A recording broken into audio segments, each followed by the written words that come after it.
got some models up here, which is similar to the models you're going to be using in your lab. I'll be using those as I talk about molecular geometry. I also have a lot of good lectures on my YouTube channel over molecular geometry. There's CHM151s and there's CHM151 molecular geometry videos. Now the CHM130 only goes into the very simple molecules, the ones that are 4 areas of bonding or less. This class we go into 5 and 6 areas of bonding around the central molecule, right? So it's a little more complex, so if you have not had any molecular geometry at all, you might want to go into my YouTube channel, look at the 130 version, get the 130 version under your belt, and then go back and review what we're going to be doing today, all right? Okie dokie. So let's make sure I've got a bug here. So if we want it, we can have it on both screens, because unfortunately this screen is being weird. So we'll have to keep that one on the dot cam. This screen is one I will use for the PowerPoint, but I will have to switch back and forth as I'm lecturing on this screen, because that's what's being recorded. That screen over there is not being recorded. Okie doke. Molecular geometry. Well, it's a good idea we did Lewis structures and bonding prior to this chapter, because now this is the 3-dimensional idea of what happens in the geometry of molecules. Now remember, we're not talking about ionic compounds here. Ionic compounds are metal-non-metal combinations that are repeating 3-dimensional crystal structures. That's a lattice. Right? What we're talking about here in this unit is a very much smaller group of substances, molecular compounds, which are non-metal combinations, the true molecules, the molecules that can exist by themselves apart from any other kind of molecule. Most molecular substances are liquids or gases, where most ionic substances are solids, just as a general rule of thumb. All right, so we're going to talk today about molecular shapes. And these molecular shapes depend on the orientation of the atoms as they group together around the central atom. Now, in the last chapter in bonding, we talked about polar covalent and nonpolar covalent bonds. And the rule of thumb was that if you're looking at a particular bond between 2 atoms is polar, the rule of thumb is the further away they are from the periodic table, the more likely their bond is to be polar, right? So if they're nonpolar covalent, they're going to be much closer together on the periodic table. That's an individual bond. Now we're going to be talking about molecules which have bonds in them, but the molecular shape is different than the bond polarity. So we're going to be using similar words to describe bond polarity, but now we're going to be describing molecular polarity. So what is it that determines the shape of a molecule?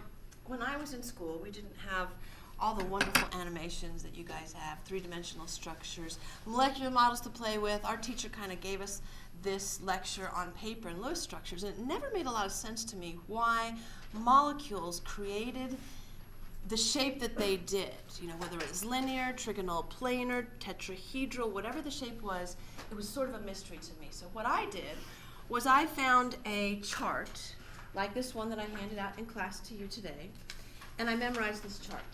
Because I didn't understand molecular geometry. I didn't have that spatial orientation, that capability in my brain to understand this idea. So I memorized this chart to get through the exam. Well, that's not the best way to go about it. Molecular shape and molecular geometry specifically is really important to those people who are going to go on in chemistry, specific organic and biochemistry. How many people have to go on into either organic or biochemistry at some point? Okay, usually about 20 to 40% of the class is going to be going on to those. Molecular geometry is central to the idea of organic chemistry, because you have to know how the molecule looks in space to understand its functional groups, and then to assign whether it's going to be polar or not polar, which affects how the molecule behaves both chemically and physically. So it's super important for you to understand, and this is the backbone of a lot of further chemistry in the organic area. This idea of what determines molecular shape is what we call VSEPR. VSEPR. VSEPR stands for valence shell electron pair repulsion theory, right? It's like the theory of kinetics or the theory of plate tectonics. It's an idea of how molecules orient themselves in space. Now, a lot of times we can't see these actual molecules through even like an electron microscope. What we have to do is we put them through a machine that sends light through the structure of the molecule, and the way that the molecule reflects that light that's passed through it tells us a lot about the bond angles and how the molecule is put together. So this is not stuff, just like quantum mechanics, that's actually seen visually one-on-one. This is all conjecture based on how atoms and molecules react. We call things that are around the central atom electron domains. I've heard a lot of different words used for this idea. I've heard electron pairs. I've heard electron domains. I've heard areas of repulsion. There's a lot of different ways to describe it, but basically what you know at this point is this is a Lewis structure of a molecule. I know they're using cryptic letters like A and B. And this molecule has what we call 4 electron domains around the central molecule. Now, there might be people that disagree with that because you see, actually there's a double bond here, there's a single bond, and then a pair of non-bonded electrons around the central atom. Now, each of those electron domains, you have to sort of think about them as a pair of electrons. And we didn't really go into Hund's rule when we discussed quantum mechanics, but when you have a pair of electrons, we'll call it atom X. And atom X has a pair of electrons. That pair of electrons can be by itself or it can be bonded to another atom. It's still a pair of electrons. What you have to think about when you see a pair of electrons, whether it's non-bonded or bonded, is that is a lobe of repulsion, meaning those 2 electrons, one of them is spinning in one direction, in this direction, the other one is spinning in the exact opposite direction in the same orbital. So they create this lobe of repulsion that other electrons want to be as far away from as possible. So that's the first thing that helps to explain the way that molecules decide on the shape that they're in. It has to do with the number of these electron domains around the central atom, whether that electron domain is a non-bonded pair or a bonded pair. What you also can think about is if we're talking about electron domains, non-bonded versus bonded, so this is a bonded electron domain, and this is a non-bonded electron domain. The bonded electron domain, the area of repulsion that it exhibits around the central atom is actually a smaller area of repulsion than a non-bonded pair. A non-bonded pair's area of repulsion is much larger because the electrons are much freer at that point. Additionally, if you have something like CO2, where you have double bonds on both sides, in the last chapter on bonding, we decided that the more bonds you have between atoms, the shorter the distance is between the 2 atoms, right? If you have a single bond, the distance between the atoms is going to be much larger than if you have a double bond. A double bond pulls them actually closer. But a double bond also only exhibits a single area of repulsion or an area of electron domain. So now you have to think about things as they relate to a molecule and the structure of the molecule around the central atom. Yes? So, like you said, with that double bonding, it only exhibits one area of repulsion. And you could think of an area of repulsion sort of like a balloon. I used to do a demonstration with balloons that I would use, and you would hold 2 balloons together. And if you held 2 balloons together, they had the example in the book, and that's how it kind of made a lot of sense to me. Here's an area lobe of repulsion, here's a lobe of repulsion. So we're talking about something like CO2. This is how CO2 looks in a Lewis structure, right? A flat 2-dimensional structure that we can write on a piece of paper. If you think about in space, this domain of electrons and this domain of electrons, carbon is in the middle, oxygen is over here, and these double bonds that exist between carbon and oxygen count as 4 total electrons, but they only exhibit 2 areas of electron repulsion. So this molecule is what we call linear. Now I'm getting ahead of myself here, just because of the question that came up. But let's go back and step back a little bit and talk in more general terms. Does that apply to like triple bonds as well? It does apply to triple bonds. So a triple bond is considered a single lobe of repulsion for purposes of electron geometry. So this idea of electron domain, you have electron geometries and you have molecular geometries. And that's something that we need to make sure that we specify. So this is in part, for sure, what you should write in your definitions part. So we have electron geometry versus molecular geometry. Electron geometry takes into account all areas of electron, I've heard them called areas of electron density, okay? So your author of your textbook, what is Brown and LeMay call them? Electron domain, okay, so electron domain takes into account all areas of electron domain. Kind of like bonding possible bonding sites? Not exactly. Okay. So it takes into account all areas of electron domain around the central atom.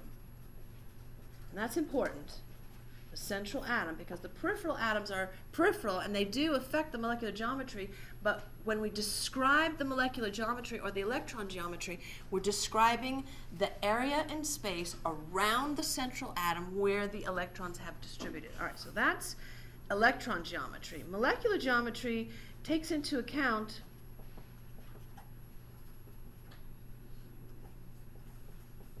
only the bonded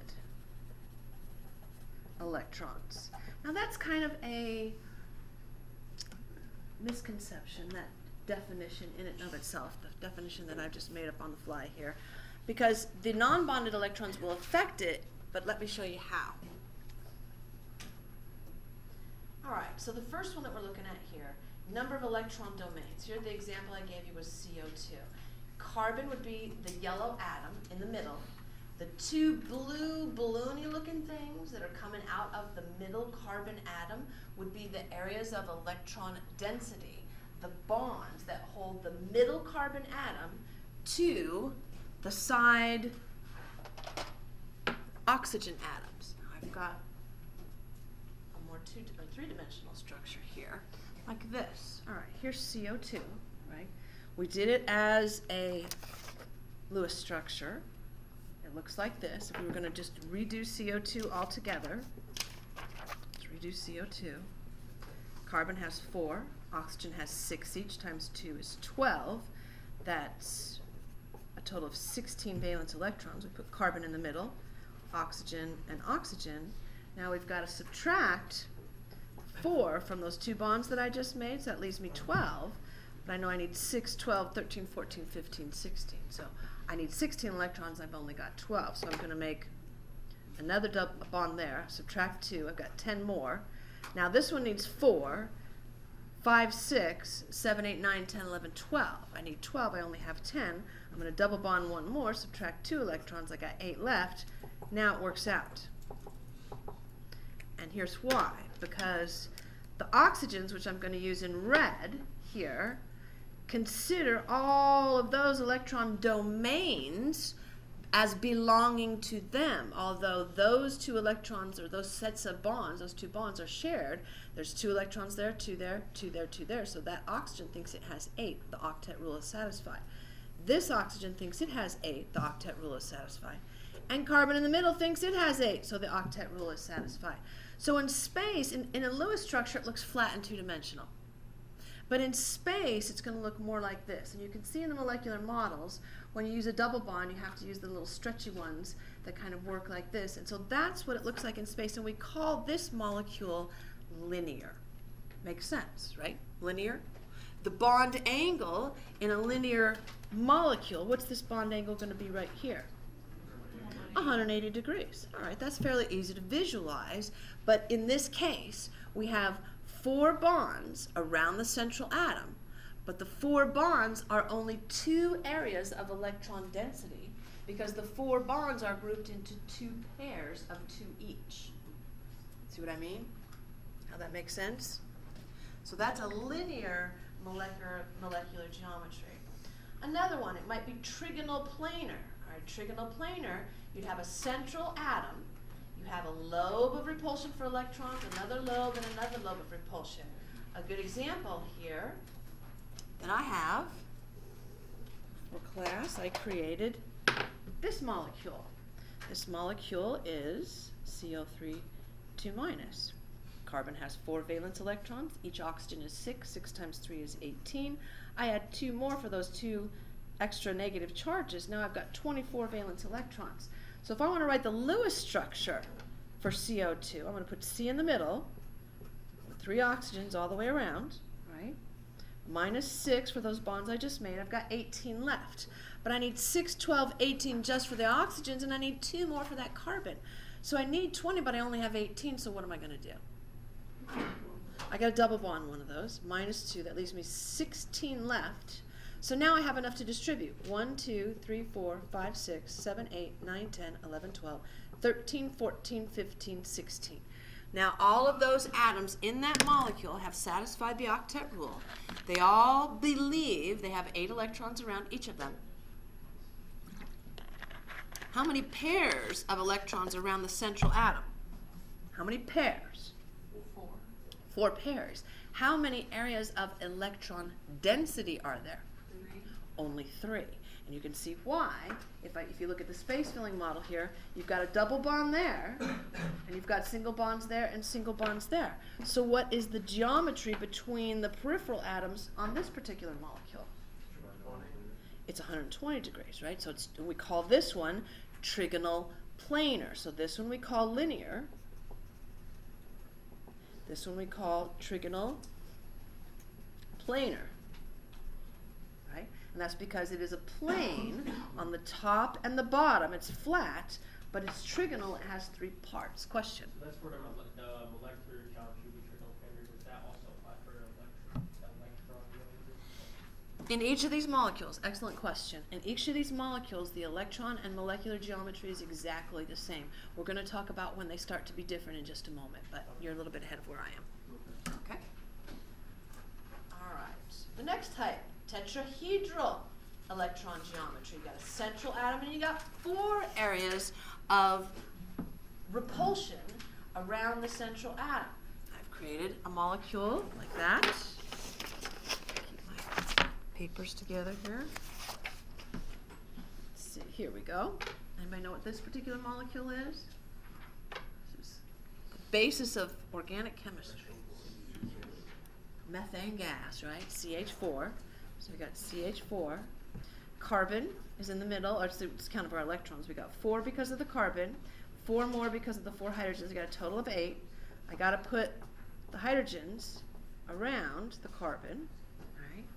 2, 4, 6, 8 that I used for the bonds, I got 0 left, but that's okay because everybody's satisfied the octet rule. Now, if I look at just the Lewis structure and you didn't have the actual molecule to think about what the bond angles were, if you just looked at the Lewis structure, what would you think the bond angles between those hydrogens are? You'd think it was 90 degrees, but is that 90 degrees between those bond angles? No, it's not. Is that going to be more or less than 90 degrees, you think? Looks like a little bit more. And that's because what happens is if we really had 4 lobes of repulsion, 1, 2, 3, 4, 4 areas of electrons that want to get as far away from each other as they could, they want the largest bond angle possible, and 90 degrees is not the largest bond angle. The largest bond angle happens when they orient themselves in space like this. And this bond angle is actually 109.5 degrees between each of the the hydrogen atoms in there. And this is information you will need to know on the exam. I'm not just doing this because it's interesting. So this is CH4, which is tetrahedral. Now, this is also a molecule where the electron and molecular geometries are exactly the same, but we're just about to go into some in just a minute that they are different. All right, so let's go into some where they're not exactly always the same. So how do we do this? The first thing you have to do is you have to draw the Lewis structure. So that's why we did Lewis structures before this chapter 9. So you have to have Lewis structures in your back pocket. Once you understand Lewis structures, then you got to start looking at how many of them are bonded around the central atom and how many are not bonded, and then you've got to think about what that might look like. So, for example, here's a tetrahedral molecule that has all 4 areas bonded, which is CH4.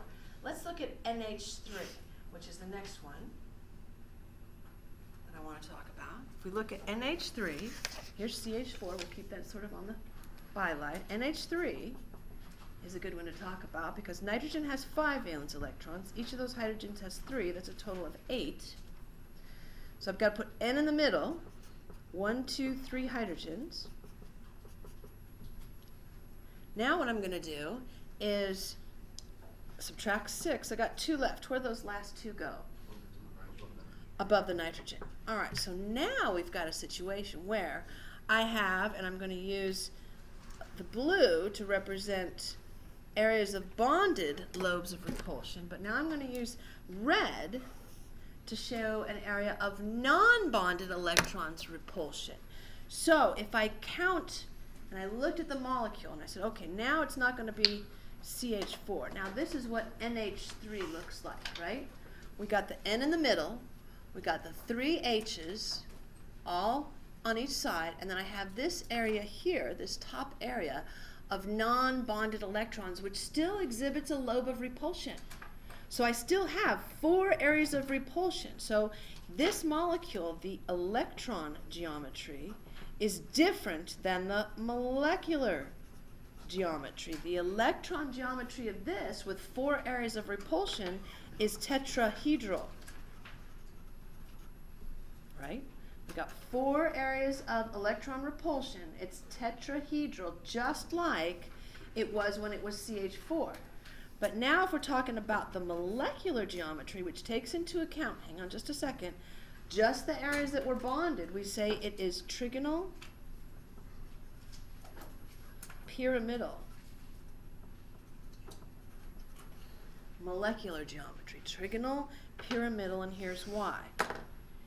This is still exhibiting a lobe of repulsion. It's still a pair of electrons that are repulsed by this pair, and this pair.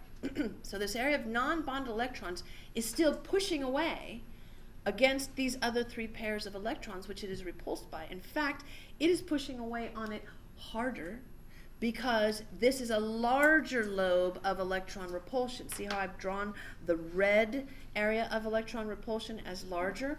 What that does is it pushes these 3. So because this one here is a larger area of electron repulsion, it pushes these 3 down just a smidge more. See how I'm bending the molecule? Okay, so that lobe of repulsion pushes these 3 down just a smidge more, and now this angle decreases. Where that angle before was 109.5, this angle is now about 107 degrees. And that's because this is a larger area of electron domain because it is non-bonded electrons. Are those angles like between the 2 bonded pairs around 107? What about between the unbonded pair and the bonded? What they're going to ask you and what they're concerned about in chemistry is the angle between the atoms that are bonded.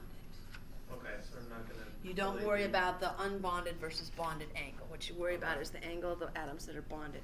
And you can see here on this table that I handed out, you've got some of those bond angles exemplified here. But see, you can see where when it's 4 bonded areas, it's 109.5, and then it goes down to 107 when it's a 3-1 combo.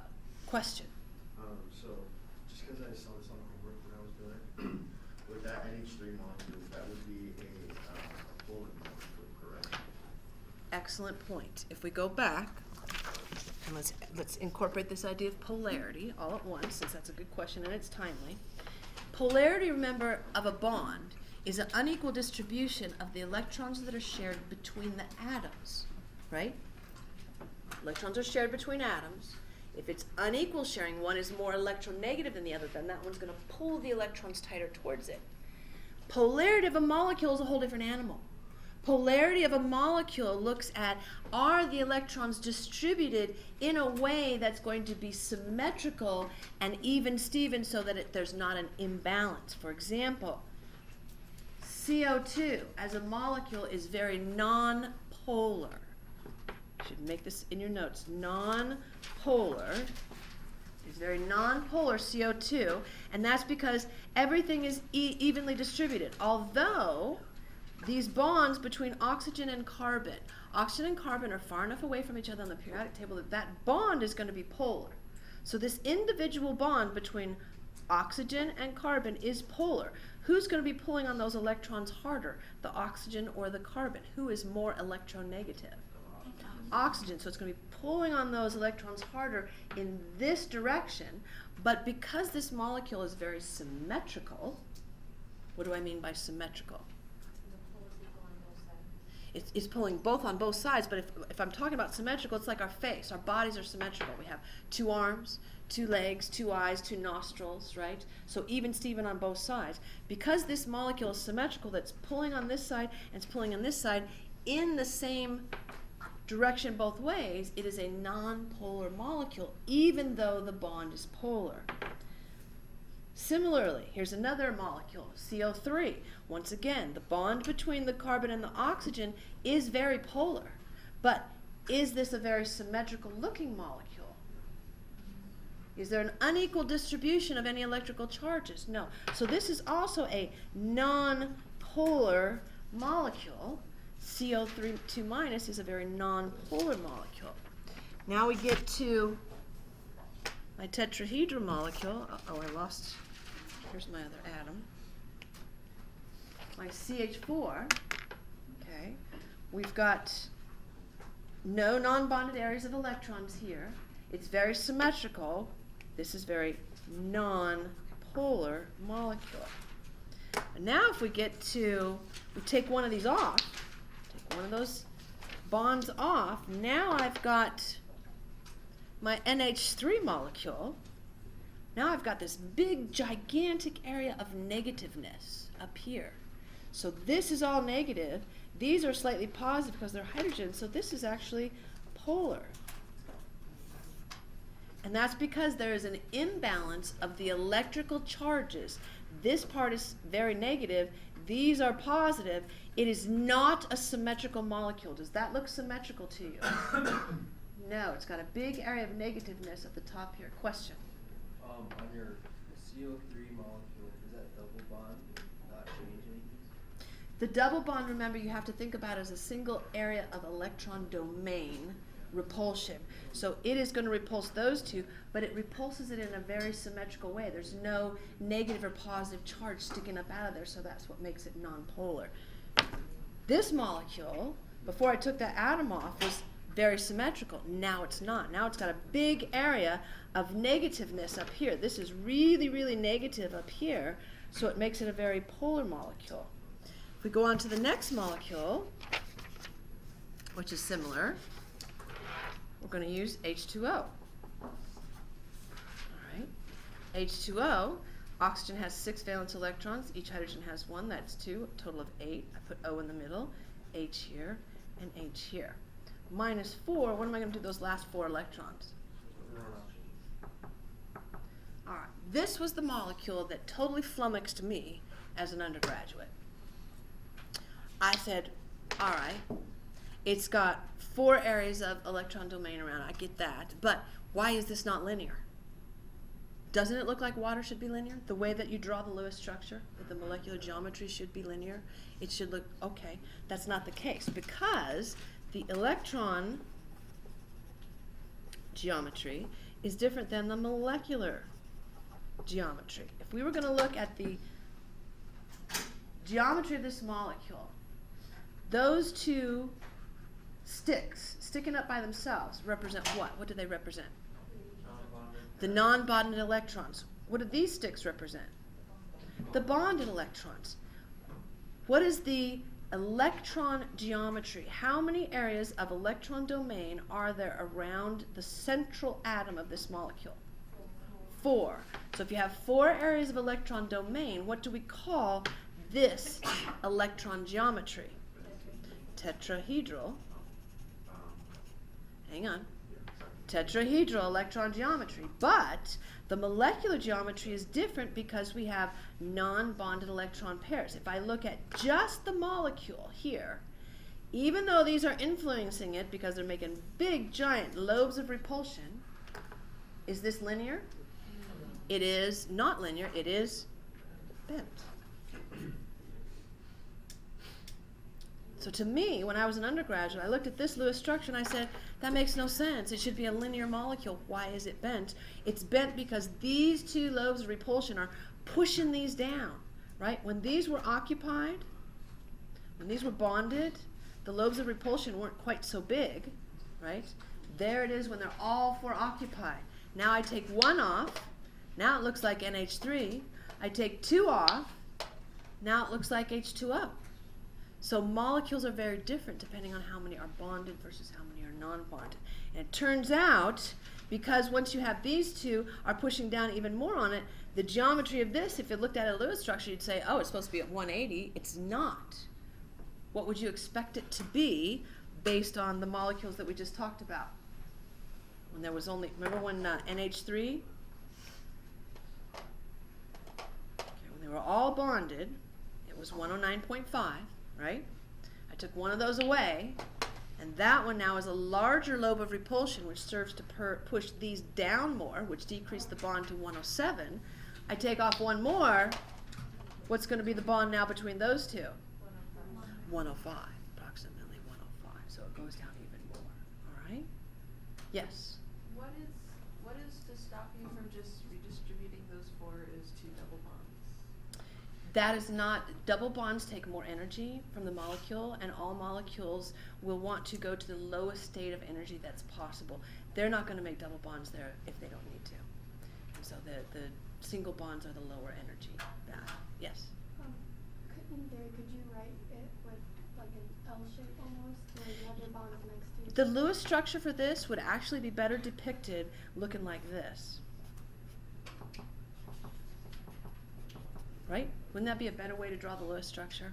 And so you could draw it like that. Would that be okay? That'd be okay. I would accept either of those. But in your mind's eye, you need to know why that particular thing is the way that it is, and that the bonds change depending. So, rule of thumb, and you're going to go through this as you go through the lab. The rule of thumb is if there are no non-bonded pairs around the central atom, this is probably something you should write down. If there's no non-bonded pairs around the central atom, the molecular and electron geometry are probably the same. I'll say it again. If there are no non-bonded pairs of electrons around the central atom, meaning they're all bonded, then electron and molecular geometry are usually the same. If there's any non-bonded pairs around the central atom, electron and molecular geometry are likely different. One more time. If there are no non-bonded pairs around the central atom, molecular and electron geometry will likely be the same. If there are non-bonded electron pairs around the central atom, then molecular and electron geometry are likely going to be different. One more caveat.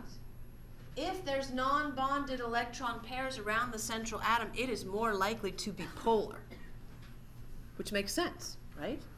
If you've got something that's going to have some electrons sticking out that doesn't have a bond to contain it, that's why water is so super duper polar. We would not be on this planet right now if water did not have this exorbitant polarity. Water is so polar. First of all, it dissolves most ionic substances. And second of all, because of its polarity, because of the hydrogen bonding involved that we're going to talk about in the next chapter, we were able to crawl out of the primordial soup and evolve. So if water was not that molecular structure, none of us would be here today. All right, so electron domain that's linear. Two bonding domains like CO2, trigonal planar. You could have those two molecules. You could have one that's a double bond, or you could have, if you have, for example, a trigonal planar molecule like this. You know what? I didn't go back to the ladybug. You have a trigonal planar molecule like this, and one of these now is a non-bonded pair. The electron geometry will be trigonal planar, right? Because you've got three areas of repulsion. But now what's the molecular geometry going to be? What does this look like? Trigonal bent. Okay, so electron geometry of this would be 1, 2, 3 areas of electron domain, trigonal planar. Molecular geometry would be bent. That's what this slide is telling you, right? 3 areas bonded, trigonal planar. 3 areas with electrons, one of them non-bonded. The electron domain geometry is trigonal planar, but the molecular geometry is bent. This molecule, is this going to be polar or not polar, the top molecule? Non-polar. What about this one? Is this going to be polar or not polar? Polar, because you got a big old area of negativeness at the top. And this is a good depiction, and this is how, if you're drawing Lewis structures in your molecular geometry lab, especially when you get to organic chemistry, the bonds that are coming out of the plane, you put the little triangle on. The bonds that are going behind the plane of the paper, you put the little dotted lines, and the ones that are in the plane of the paper are just straight lines. So this is sort of how you kind of can make it look more like the 3-dimensional structure rather than the 2-dimensional Lewis structure. All right, tetrahedral. If you have all 4 of them bonded, then the electron and molecular geometry are the same. It's tetrahedral. If you have 3 bonded and 1 non-bonded, the electron geometry is tetrahedral, but then the molecular geometry would be trigonal pyramidal, which is different than trigonal planar. Trigonal planar, the bond angles are 120. Trigonal pyramidal, the bond angles are like 107 to 109. Here, you've got 4 areas of electron domain, but only 2 of them are bonded. So the electron geometry for this molecule is tetrahedral, but the molecular geometry is bent. You will need to know these words. You will not get this chart on the exam. So if you need to make notes to yourself about how to figure this out, and molecular geometry and Lewis structures are a big part of the next exam that you take 1 week from today, you should maybe summarize this stuff on your 3x5 card. Yes? So will we have to learn everything on that, or just the linear to tetrahedral? You will need to know the complex molecules, which we're just about to get into. Okay. All right. Now the complex molecules is one where we have, how many areas of electron domain does this molecule have around it? 1, 2, 3, 4, 5. All right, let's see what that critter looks like. I've got one here. 1, 2, 3, 4, 5. There's the molecule in question. Let's see what the authors say. This one is called trigonal pyramids, gives them PCl5. All right, PCl5. If we do the Lewis structure to practice, PCl5. Phosphorus on the periodic table is in group 5, so it has 5 valence electrons. Chlorine has 7 each. 7 times 5 is 35. So I have a total of 40 valence electrons to distribute. I'm going to put P in the middle, 1, 2, 3, 4, 5, with the Cl's all the way around. How many should I subtract from my 40 for those 5 bonds I just made? Minus 10 gives me 30. Well, each of those chlorines needs 6.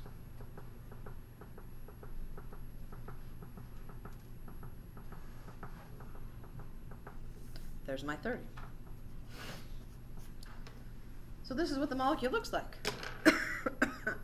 You get 3 around the outside, and then you've got 2 coming out from each side. So if we had to describe the bond angles in this particular molecule, let's talk about each of those. Excuse me. Head cold has gone down into my chest.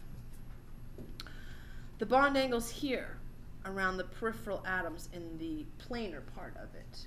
What is the bond angle between, say, those 2? It's going to be 120, right? So that bond angle there is going to be 120. What about the bond angle here? 90 degrees. All right, so there's 2 different sets of bond angles. There's bond angles all the way around the outside, and then there's this bond angle, which is 90. All right, so when that actually changes, you say, all right, the next one would be SF4. Let's look at SF4. Draw the Lewis structure. It's always good to practice. SF4. Sulfur is in group 6. Fluorine has 7 each. 7 times 4 is 28. There's a total of 34, so we're going to put S in the middle. F, F, F, F. 2, 4, 6, 8 leaves me 26. 1, 2, 3, 4, 5, 6, 7, 8, 9, 10, 11, 12, 13, 14, 15, 16, 17, 18, 19, 20, 21, 22, 23, 24. What am I going to do with those last 2 electrons? Do you remember the rules from Lewis structures? No, that's the worst thing you can do. That's only if you have not enough. If you have excess electrons go on central atom. One of the biggest mistakes students in this class make is they don't have the correct number of electrons, and if they're excess, they start double bonding. That's just going to compound the problem. Then you're going to have way too many if you double bond or triple bond. So if you have too many electrons, you throw them on the central atom because the central atom is the only one that can violate the octet rule. Peripheral atoms can never violate the octet rule. The central atom can. How many does this central atom have around it? Phosphorus in PCl5. It has 10 valence electrons, right? What about this sulfur? Also has 10. So they're both violating the octet rule. But if we look at SF5, okay, I'm going to take off one of the outside ones.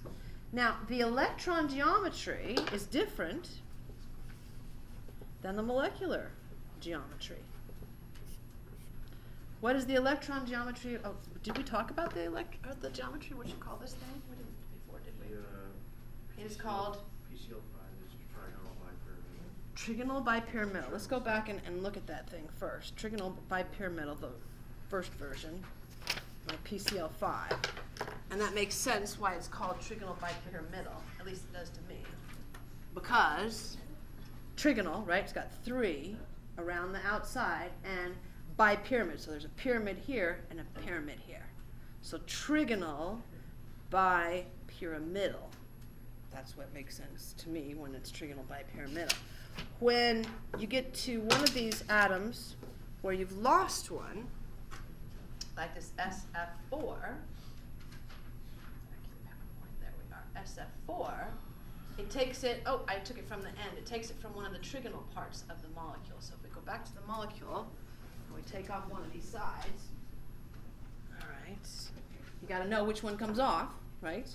So it's not one of the outside ones, it's one of these that comes off, and that has to do with the energy requirements, that it costs the least energy to lose one of these, so that's generally why it's going to lose that. All right, so it's still trigonal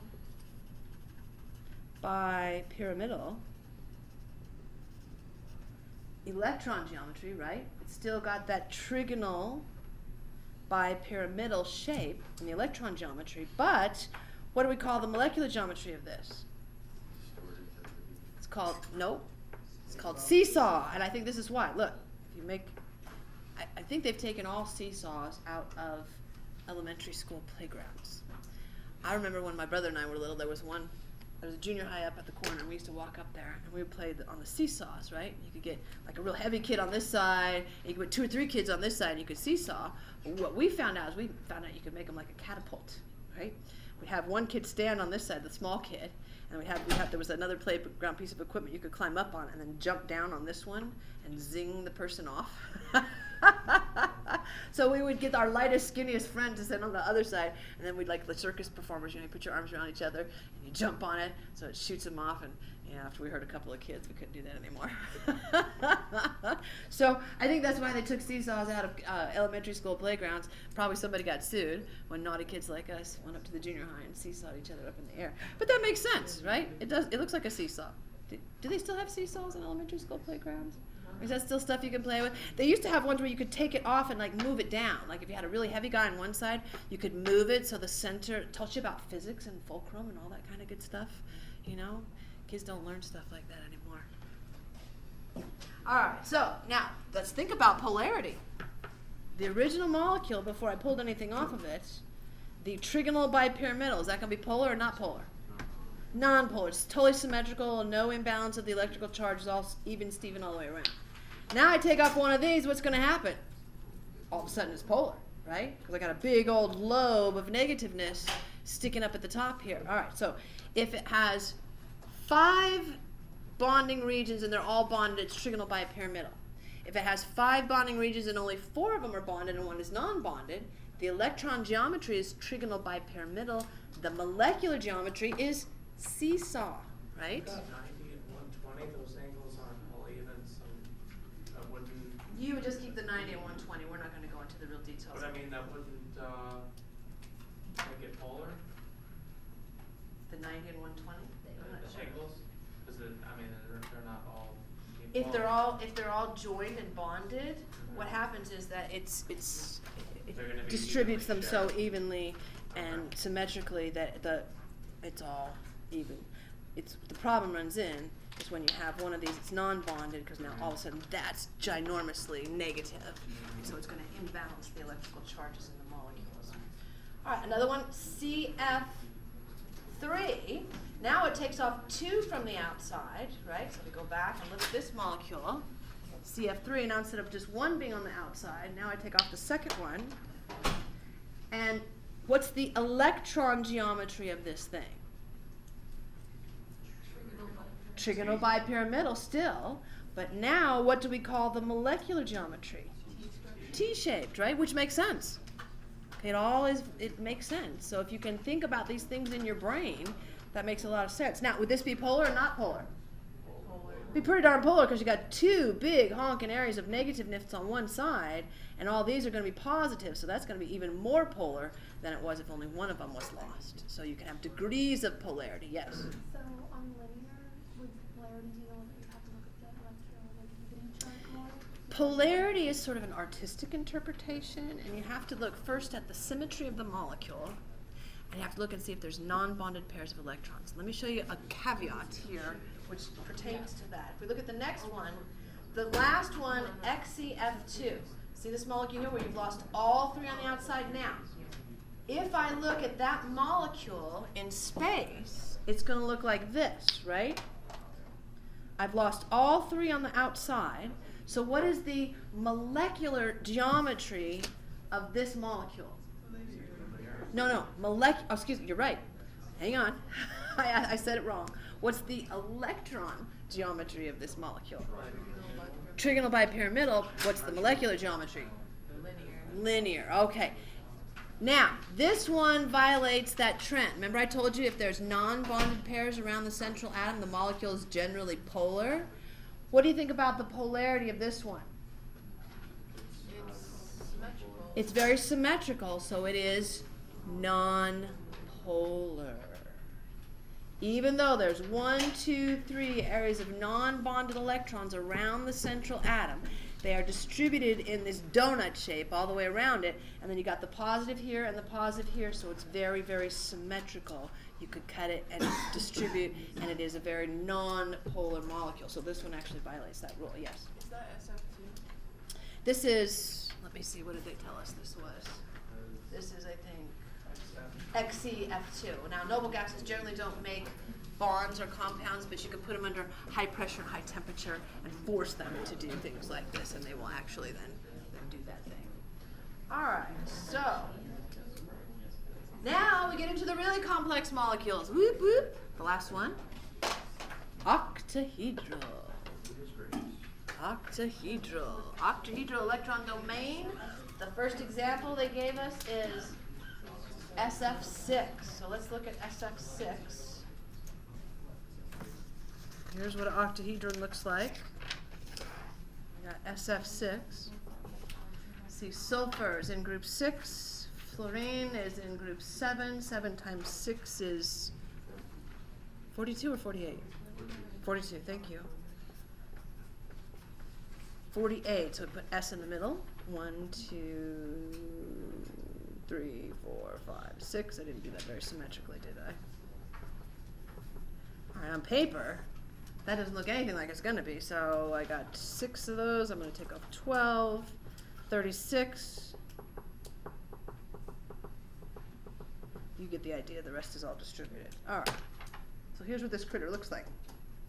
To me, I would have called this, instead of octahedral, because there's not even 8 of anything. I don't know why it's octahedral. I would have called this square bipyramidal. Doesn't that make more sense? They should have let me do the Vesper naming on this one. But it's not square bipyramidal, unfortunately. They call it octahedral. So I don't know why it's octahedral. Let's look at the angles. This one has the same angles in all the bonds. What are the angles? It's all 90 degrees. Everything's 90 degrees, right? So everything's 90 degrees. Is this going to be polar or non-polar, this critter? Super non-polar because it's all looking pretty much the same. All right, so you guys get the idea now. The next one, if I lose a bond, it's going to come, this time, instead of the trigonal bipyramidal, losing them from the outside, now you lose them from the end pieces. All right, so if you look, and it has to do with the energy distribution of the molecule and what is easiest and lowest energy for it to lose. So instead of losing these peripheral ones, you lose that end one. So now the electron geometry of this is still octahedral. I would call it square bipyramidal. It's still octahedral, but now the molecular geometry is going to be called, what do they call it? Square pyramidal. So why would you call it square bipyramidal instead of octahedral, right? Okay. Once again, I'm not the boss. I only tell you. And the second time you lose one, you lose it off the other end. Oh, would this be polar or not polar? Super polar. All right, the other one I'm going to lose. Now it's still octahedral. But now, what do we call the molecular geometry of this thing? Square planar, right? Which makes sense. Now, this one also violates the trend where I said if you have non-bonded electron pairs around the central atom, it's usually polar. Is this going to be polar? No, because it's super duper symmetrical, right? You got all this bonded stuff around here, and sure, you got a negative thing here, but you got also a negative thing here, and so it's all very symmetrical. Right? So symmetry trumps polarity. All right. Larger molecules, you have to start thinking about the bonds, and this will be a question on your exam, because I've already made up the exam, which will be what's today, Tuesday? Next Tuesday. It's ready to go. You're going to have to look at individual bonds. If we looked at this one here, what is the electron geometry around, and when you get to organic chemistry, what they'll do is they start numbering the individual potential central atoms, all right? So if we look at this first, this could be a central atom, this carbon. So what's the electron geometry around this carbon? Don't look at this cheat sheet. Tetrahedral. And the molecular geometry then would be tetrahedral also, because there's no non-bonded electron pairs, right? All right, what's the electron geometry around this carbon here? Trigonal planar. What's the molecular geometry? Also trigonal planar. Not just trigonal planar. All right, now what's the electron geometry around this oxygen, because it has how many areas of bonded electrons, or excuse me, electron domains? 4, so it's tetrahedral electron geometry. What's the molecular geometry? Bent. Right? So it's very different, and you will have to be able to predict which one it has. There's the stick and ball model. Here's the space filling model. They're both supposed to represent the same molecule. It's just different ideas from different authors. What does it really look like? Nobody knows. Nobody really knows. And finally, polarity. We just talked about this already at the beginning of class. The bond between oxygen and carbon is very, very polar, but the molecule itself is non-polar because it is distributed very evenly and very symmetrically with the negative charges of them. Water is very polar, lucky for us. And these are all molecules that are either polar or non-polar, and you can see why, because of the symmetry of the molecules. All right. Let's take a look at the lab real quick, just so that you know what it is that they're expecting you to do. Because this is super important. I know that the organic chemistry teachers appreciate us going into detail on this, because then it makes much more well-prepared organic chemistry students at school. Those of you that don't have to take organic chemistry, rejoice. That was my least favorite chemistry of all. If you're a good memorizer, then you're probably going to be good at organic chemistry. All right. This is just general information. This is not something I would really take into account. A much better reference is that chart that I gave you. This is going to be much more helpful than this stuff is. This is just general trends idea, and if you use that strictly, you're not going to understand. All right, so if we go through here, let's just do a few of these things. so that you know what it is that you're going to be doing. I'll give you some answers. Right? I'll give you some free answers. I'll do your homework for you. Alrighty, let's do some of these complex molecules. Boy, they hit you with the complex ones right off the bat. Let's do this one. Alright, we got CCl2F2. So carbon has 4. Each chlorine has 7. 7 times 2 is 14. Each fluorine has 7. 7 times 2 is 14. So 4, 8, 12. 32 valence electrons. So I'm going to put C in the middle. I'll put CLs and Fs. Minus 8 leaves me 24.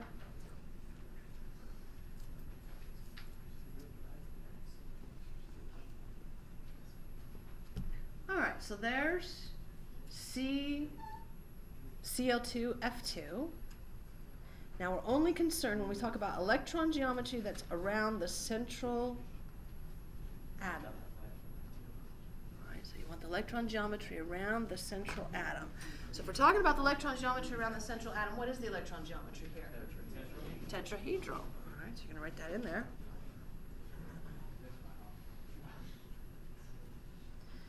Hybridization, I'm going to let your lab teacher discuss that. There's some information in the book about that. Molecular geometry. What would the molecular geometry of this be? Tetrahedral also. It's going to be polar or nonpolar? Very nonpolar. I'd put NP. I don't like, this means people usually want to answer yes or no, which is confusing, so I would just put P or NP.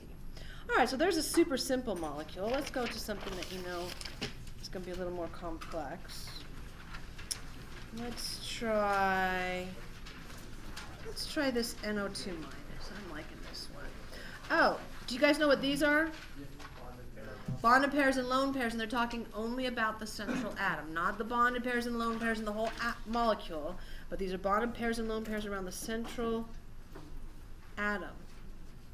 All right, so let's do NO2 minus. So if we did N has 5. Each oxygen has 6. 6 times 2 is 12, plus 1 more for that negative charge. Leaves me a total of 18. So I'm going to put N in the middle. 2 O's, 1 on each side.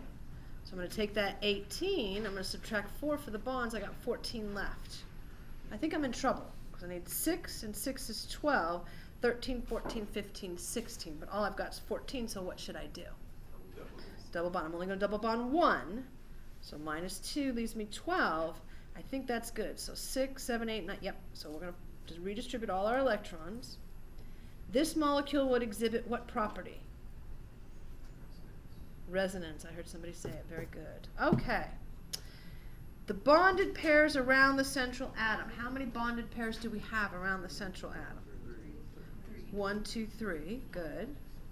Lone pairs. How many lone pairs do we have? 1. All right. That's deceptive. Because you have to think about that double bond as a single lobe of electron density. Here's another lobe of electron density. Here's a third lobe of electron density. So based on 3 areas of electron domain density, what is going to be the electron geometry of this? Trigonal planar.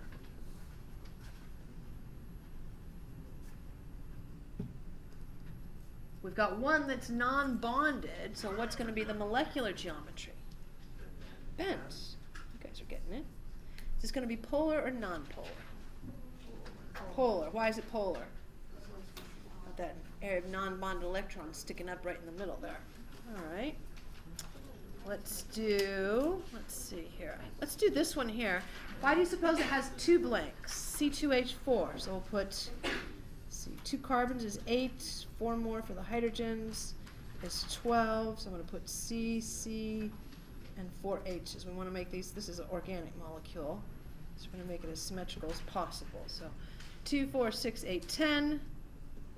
I got 2 left, but does any of the hydrogens in this molecule need any more? No.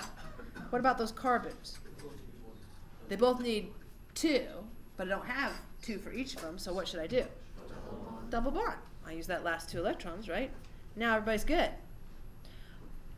So now if we call this carbon 1 and carbon 2, that's why you've got 2 sets of blanks there. How many bonded pairs are around carbon 1? Bonded pairs, 1, 2, 3, 4, right? How many lone pairs around carbon 1? 0. Right? Carbon 2, how many bonded pairs are there? 4, and lone pairs also 0. So when you have more than one blank, you know that what you have to do is you have to count the different carbons. All right, I'm just going to pick one as my central atom. So what's the electron geometry around carbon number 1? Trigonal, planar, right? Because you have to count that double bond is only one area of electron density. What's the molecular geometry going to be? Nope. Trigonal planar. Is this molecule polar or not polar? Really non-polar, super duper symmetrical. All right. Let's do some of these complex molecules. Let's try. I think we did some of these on the overhead, didn't we? SF6. Where's SF6? The next page. There we go. Okay, let's do SF6. Actually, that's an easy one. Let's do this one. All right. There's a noble gas. It's got 8. F is 7 each times 4. 7 times 4 is 28, right? 36 total. Put Xe in the middle. 1, 2, 3, 4 Fs. How many would I subtract from my 36? Minus 8 gives me 28 left. 6, 12, 18, 24. What am I going to do with those last 4 electrons? Central atom, 1. And you got to put them as pairs, right? They're not just randomly floating around there. They got to be pairs. All right, now how many areas of electron domain density are there around the central atom on this one? 6 bonded pairs. Or actually, 6 total pairs. How many are bonded? 4. How many are lone pairs? 2. All right, so with 6 pairs, what's the electron geometry? Octahedral, which would be better said square bipyramidal, but that's okay. Molecular geometry of this is going to be square planar. Is this polar or not polar? All right. So I don't know why they need 6 hours to talk about molecular geometry in lab. We just did it in an hour. There you go. Make sure they tell you about hybridization.